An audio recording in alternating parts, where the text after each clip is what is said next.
Shalom, bienvenue pour ce commentaire sur la paracha Yitro. Quel est le thème de cette paracha que je vais aborder? Je vais le réduire par cette phrase. Je vais l'expliquer par cette phrase. L'œuvre de Dieu sur Israël amène les nations. L'œuvre d'Hachem sur Israël, ce que l'Éternel accomplit, amène les nations. Quand les nations regardent et voient et entendent ce que Dieu fait sur Israël, eh bien, les nations sont amenées à entrer et à découvrir la Emouna d'Hachem, la fidélité. Ça va cimenter les nations à Hachem par l'œuvre d'Hachem sur Israël. Et ce qu'on peut voir dans la paracha précédente, c'est que à travers les miracles et la délivrance du peuple d'Israël de l'Égypte, eh bien, l'Éternel réaffirme sa supériorité et sa royauté. Je me suis inspiré pour ce commentaire d'un livre de Maurice Mergui, Un étranger sur le toit, les sources midrashiques des évangiles. Il est vrai que j'aime lire la Bessora Tova dans une pensée midrashique. Et cette paracha, qui est le symbole, la révélation de Yitro, c'est le symbole d'un nom juif, d'un nom hébreu, qui va devenir hébreu, qui va convertir son cœur à Hachem à travers des miracles sur la nation dominante d'Égypte. Yitro est l'un de ceux qui a entendu. La paracha commence par Vaishma Yitro, Kohen Midian, Kohen, prêtre de Midian, qui veut dire que Dieu a délivré le peuple d'Israël des divinités étrangères de l'Égypte, et il a montré à travers les plaies et à travers son action que ces divinités lui étaient inférieures. Et Yitro, quand il a entendu, il a vu et qu'il a écouté le récit de Moshe, ce que Moshe lui a raconté, et de ce qui lui est parvenu, eh bien, dans le cœur de Yitro, toutes les fausses divinités se sont effondrées. Tel est le thème, je pense, de cette paracha. Et c'est aussi Yitro, celui qui ajoute, donc éther, montar, il va ajouter. Et cette addition, qui est dans Yitro Yeter, eh bien, il va ajouter un chapitre à la Torah. Peut-être que ce chapitre est une lumière, c'est-à-dire un ordre pour comprendre la relation entre Israël et les nations, la relation entre celui qui se dépouille des fausses divinités pour entrer dans le service du seul et unique Dieu. Et nous voyons que de ce qui va découler, de ce qui va être semé dans Yitro, va se résumer par quelque chose d'étonnant. Yitro, il va observer Moshe en train de juger le peuple, en train d'enseigner la Torah.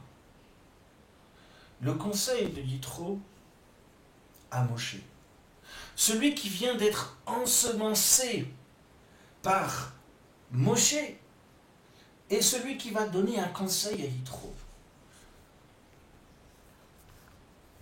La sagesse que Dieu donne aux convertis, Moshe, il va l'écouter. Parce qu'il va discerner que le conseil est bon. Et que ce conseil a, on va dire, traversé les âges et les siècles. Et qu'aujourd'hui, c'est un conseil que l'Éternel veut que nous puissions le étudier dessus et le mettre en pratique. La fusion du guerre, du converti. La parole fusionnée en elle qui donne un bon enseignement. Mais quel est donc ce bon enseignement ? Eh bien, il lui dit, et toi, tu discerneras. Moshe, je vois que tu t'épuises à enseigner la Torah à ton peuple et à juger.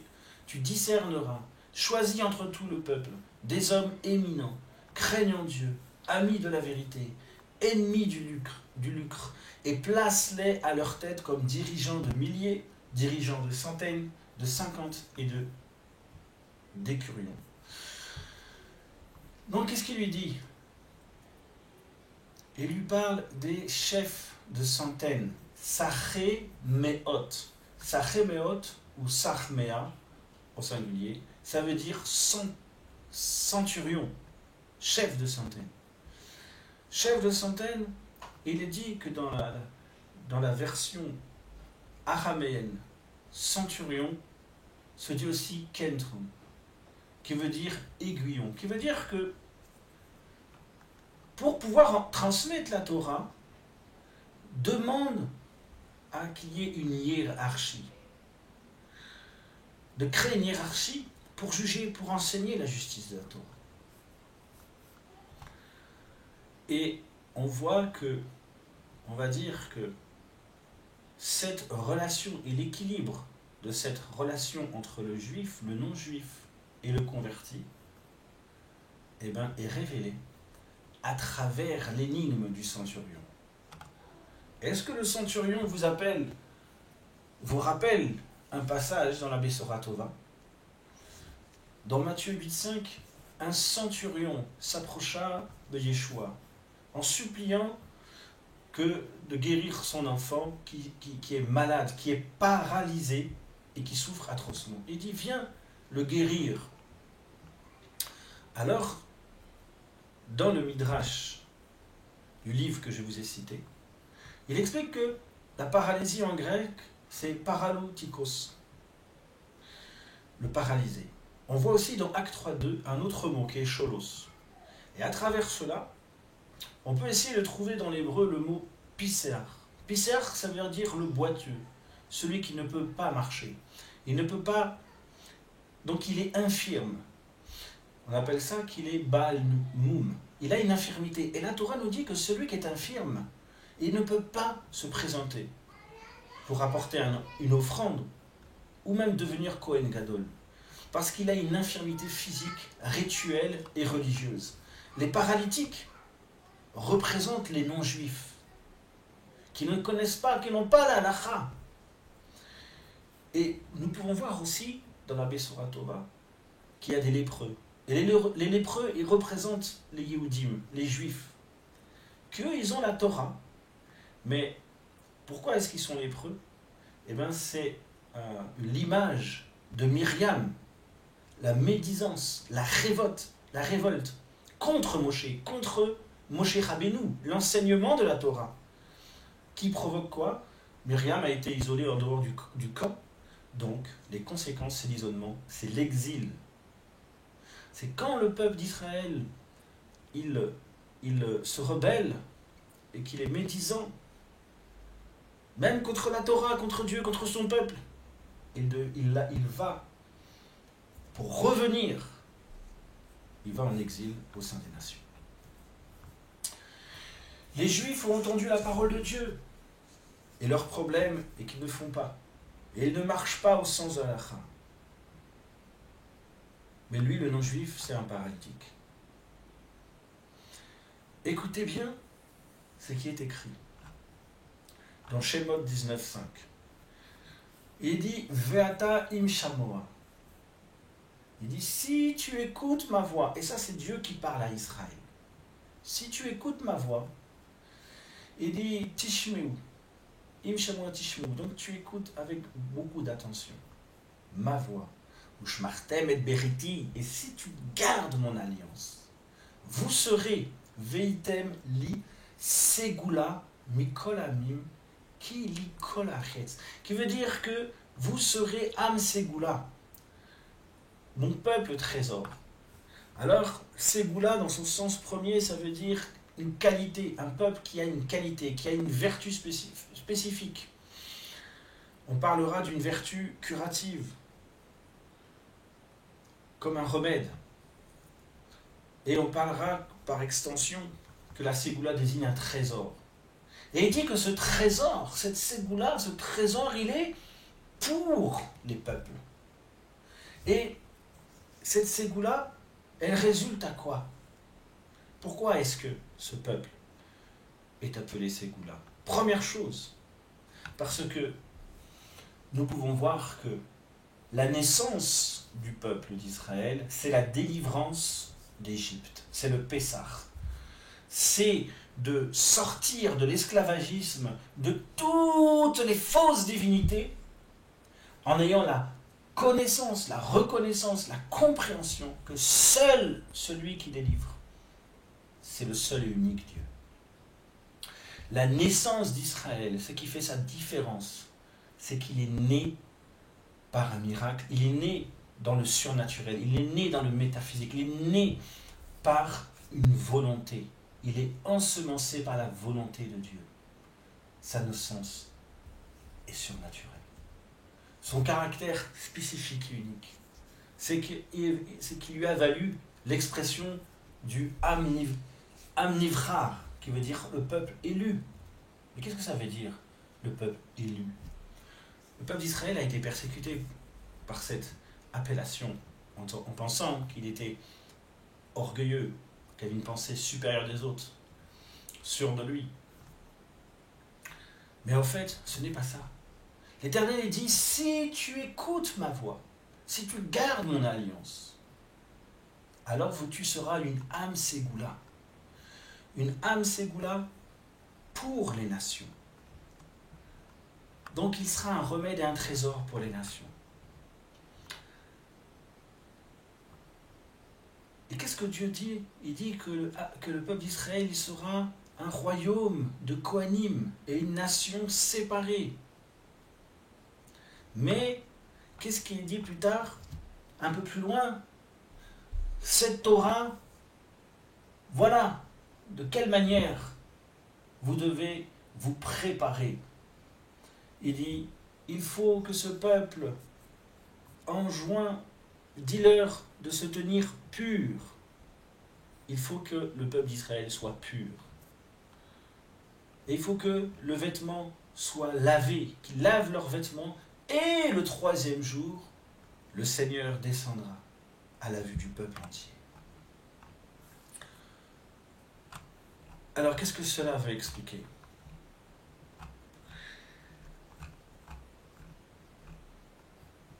Il y a une chose qui est importante. On voit que Moshe, qui représente le peuple d'Israël, pour transmettre cette Torah, le peuple doit être pur, le vêtement doit être lavé. Et le troisième jour, l'Éternel descendra. Alors, quel est le lien avec le centurion? Le centurion, c'est l'aiguillon. C'est celui qui va rappeler à Israël et aux nations quelque chose de très particulier. L'ordre, la logique. Cette logique, c'est ce que cette réponse de centurion, quand Yeshua va pour guérir. Donc, guérir, c'est de faire entrer les nations dans l'obéissance. C'est la transmission, c'est de transmettre l'obéissance au commandement divin. C'est ça. Alors, le centurion dit, je ne suis pas digne que tu entres dans ma maison. Il explique, voilà, la relation entre le juif et le non-juif et le converti. Il dit que le centurion veut dire que, et il dit le centurion qu'il est un subalterne. Lui, moi je suis en dessous. Je ne suis pas digne que toi, tu entres dans ma maison et que tu me guérisses et que tu m'enseignes. C'est-à-dire qu'il y a une chose, c'est que le Yehudi, le Moshe, il est celui qui enseigne les nations. Et que même celui qui entend les miracles de Dieu et qui convertit son cœur doit comprendre qu'il doit se laisser enseigner par le peuple juif. Et ne pas vouloir prendre sa place. Voilà pourquoi il dit, il y a une hiérarchie parmi les centurions, parmi les dirigeants de 1000, de 100. C'est-à-dire que quand les soldats écoutent les chefs, alors Hachem se manifeste. Mais quand c'est l'inverse, on voit que celui qui est fils redevient esclave et nous entrons dans la substitution, dans le désordre. C'est pour ça qu'il est écrit une chose très très importante. Le centurion, c'est de garder les choses en place. Les nations observent Israël et leur cœur est attiré pour entrer, faire partie d'Israël. Parce qu'ils sentent que cette naissance, elle est divine. La naissance de ce peuple, eh bien, cette naissance est divine. Alors, ils sont attirés et ils adhèrent au Dieu. Moshe enseigne le peuple. Et est-ce que c'est le Yitro qui va se mettre à enseigner, prendre la place du peuple? Non. Il faut rester à sa place. C'est-à-dire, ne pas prendre, ne pas se mettre à la tête, ou ne pas se substituer, ou ne pas voler une identité. Mais être dans cette unité relationnelle. Et ce n'est pas simplement une question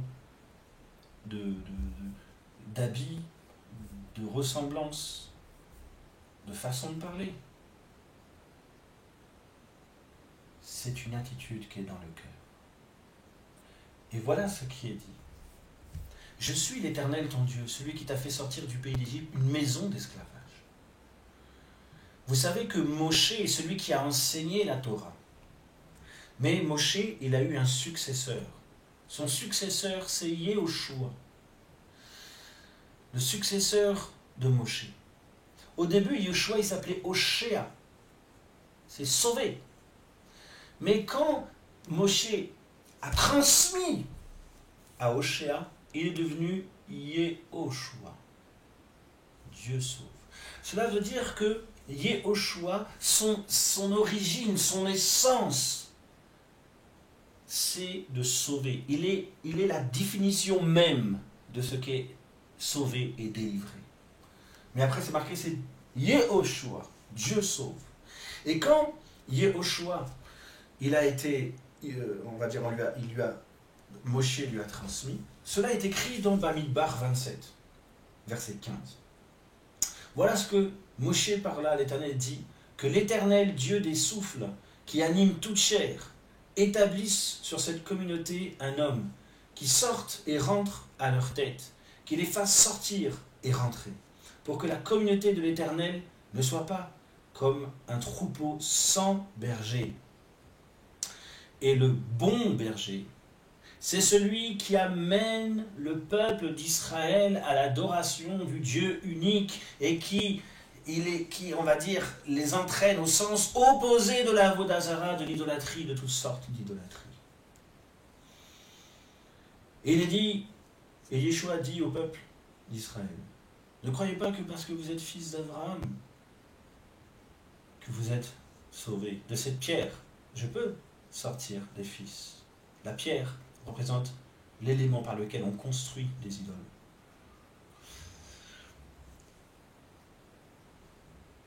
Mais Yehoshua, Moshe fait comprendre une chose. Dieu lui a donné cette autorité de faire entrer et de sortir.